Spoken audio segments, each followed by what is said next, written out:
છે. હું ત્રીજા ધોરણમાં ભણું છું. હું તમને ટામેટા વિશે કહીશ. ટામેટું લાલ કલરનું હોય છે. ટામેટાની અંદર રસ હોય છે.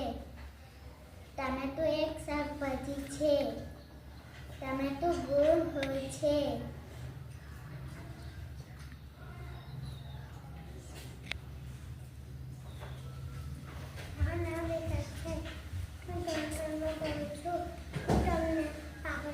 કહીશ.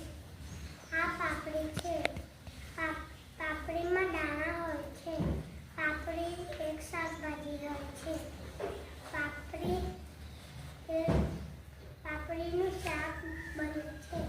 પાપડી મને ભાવે છે. મારા વિશે છે. હું ધોરણ બોલું છું.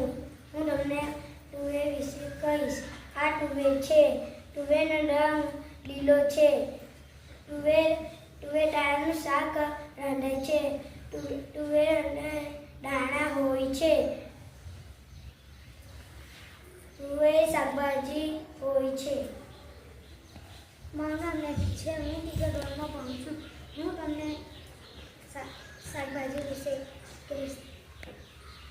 આ કાંદો છે. કાંદો લાલ કલરનો હોય છે. કાંદો ખોરાક સાથે ખાવાય છે.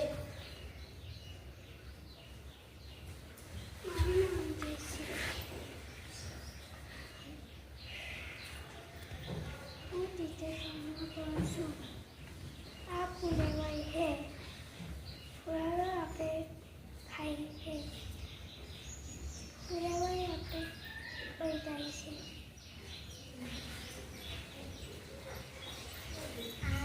મારું નામ શ્રેયા છે. હું ધોરણ 3માં ભણું છું. હું તમને રેંગણ વિશે સમજાવીશ. આ રેંગણ છે. આ રેંગણને આપણે રાંધીને ખાઈએ છીએ. આ રેંગણ આપણી વાડીમાં ઉગે છે. આ રેંગણનું શાક આપણે બનાવીને ખાઈએ છીએ. આ રીંગણ છે. મારું નામ વિકાસબેન છે. હું ત્રીજા ધોરણમાં ભણું છું. હું તમને રીંગણ વિશે કહીશ. આ રીંગણ છે. રીંગણ મારા વાળામાં ઉગે છે. રીંગણનું શાક બનાવે છે.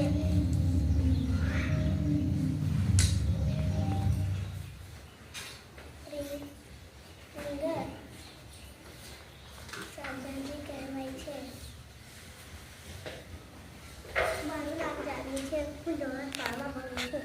હું તમને રેંગણ વિશે સમજાવીશ. આ રેંગણ છે. રેંગણનો રંગ જાંબલી કલરનો હોય છે. રેંગણ એક શાકભાજી